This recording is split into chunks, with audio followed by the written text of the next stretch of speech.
Hi, wonderful people. Good day, good evening, good morning, wherever you are. Sorry it's a bit late here on the lighting. I'm using the incandescent bulb, or rather, I think it's a neon kind of bulb. Anyway, just thought it wise to share a little bit with you. Um, if we could quickly have a look at the book of Mark, chapter 4, verse 25. Am I right? Mark chapter 4. 1 minute, let me go back there. I think that should be verse 35. Mark chapter 4. 1 minute, my system is slow.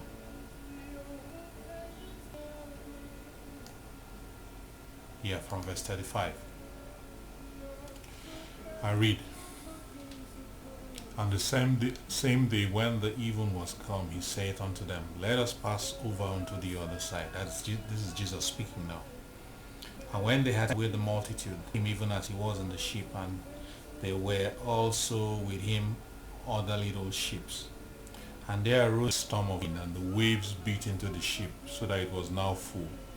And he was in a hinder part asleep on a pillow. And they awake him, and say unto him, Master, dost thou not perish? And rose, and rebuked the wind, and said unto the sea, Peace be still. And the wind ceased, and there was a great calm. And he said unto them, Why are you so fearful? How is it that you have no faith? And they feared and said one to another, What man is this, that even the wind and the sea obey him? Praise God. I want to draw our attention to this, something that jumped out at me this morning when I was studying the Word. We see that Jesus gave a command that let them cross over to the other side. And he went into the ship, to the back parts of the ship, and lay down on a pillow and promptly went to sleep. Now, whilst he was asleep, a major hurricane type of storm arose. There was turbulence in the air, consequent upon which waves became boisterous, severe, mighty, boat-sinking waves that attacked the ship from all directions. And in the eyes of the apostles, or in the eyes of the disciples, they actually thought they were going to die. So much so that they had to go and rouse Jesus from sleep in their mind, saying, We're about to sink, and this man is sleeping. Doesn't he care for us? And Jesus got up and rebuked them, first and foremost, and then rebuked the sea. What did he say that was very, very intriguing and pertinent to this time? As he had given the command, let's cross over to the other side, it's obvious that Jesus expected that they were going to get over to the other side, and he promptly went to sleep. Now, following what happened when he woke up and he's surprised at his disciples, the key thing there to point out is that he actually expected those disciples to lie down and sleep, to be at rest. He had given a command, he had given the word, and from his actions it showed that he expected that irrespective of whatever was transpiring, they were going to get to the other side that he had said. So his chiding of the disciples wasn't, why didn't you quell the storm? It's, why was your peace taken away from you?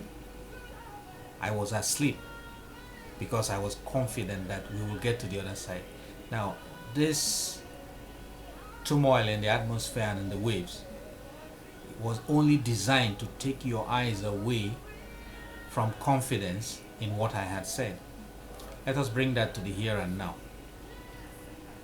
If Jesus has given you a word and you've made a pronouncement, say you've prayed about something and God has given you his word that yes, he's answered you, and suddenly turmoil from every direction, just like as we're having now with this pandemic, fear arises. What Jesus is actually saying is, if I said it, I expect you to be calm and enter into rest. That what I said will come to pass. You get what I'm saying? Jesus, the traditional way I had interpreted it was that Jesus was saying you could have calmed the storm the same way I calmed the storm. Yes, you could interpret it that way. But I believe that the main thing Jesus was trying to pass across to us was, my good friend, my good friends, you have my word. Rest now. This turbulence is not going to give you any disturbance. It's as long as you don't pay attention to it, you stand your ground in my word because I have said it. You are at rest that what I said must come to pass. You remember he said that his word cannot return unto him void. He was demonstrating that there. One of the ways that you really appreciate this was the fact that you remember the story about when Jesus went all out all night to pray, and the disciples were out on the ship in the middle of the sea trying to get back to him to pick him up. And unfortunately, they said the winds were boisterous and contrary to them, so they couldn't row down to Jesus to get Jesus. And then at the third watch of the night, Jesus came walking on the sea.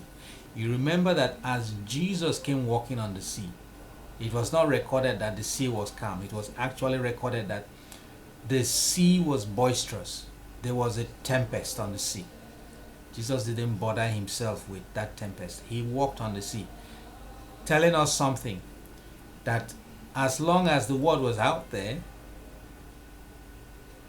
whatever is happening around is only a distraction if you pay attention to it. You don't even need to waste your time trying to quell it. You will get to your destination. He proved it by telling Peter, come. He didn't stop the waves for Peter to walk. He gave his word and Peter walked in the middle of the storm. Back to this thing in Mark chapter 4. Jesus gave the word. We're going to the other side, and promptly went to sleep. In essence, he entered into rest. He expects you and me, once you get that word, believe that word, and he that believeth had entered into rest. My good folk, this is exciting to me. That no matter the turbulence the enemy wants to put across, you are expected to enter into rest. Don't be distracted by that noise. It's noise. You remember the next chapter, Mark chapter 5, when Jesus was dealing with Jairus. He was on his way to go and heal Jairus' daughter. Jairus had asked him that, look, my daughter was sick. Come with me, please, and lay your hands upon her, and she shall be healed and live. And midway, as in between, when he had made that request and Jesus following, the lady with the issue of blood had interjected with her own issue and gotten her own miracle. Now, in the midst of doing that, the messengers came from Jairus' house to tell him that, look, it was too late. What Jesus did then, because this was equivalent to a storm, turbulence, he perceived that Jairus was about to get into fear, like the disciples had gotten into fear on the boat. He enjoined Jairus, said, stop the fear.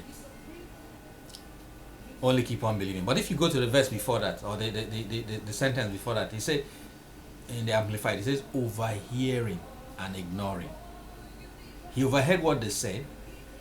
He didn't let that dictate how he was acting. Rather, he ignored. In essence, telling us that when this storm, this turbulence comes, you can overhear it and ignore it. Only keep believing. Don't let it make you get afraid.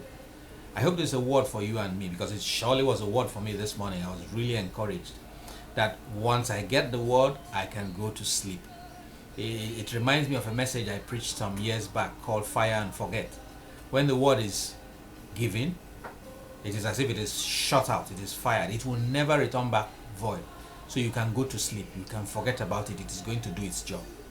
Blessed be the name of our Lord. God bless you guys.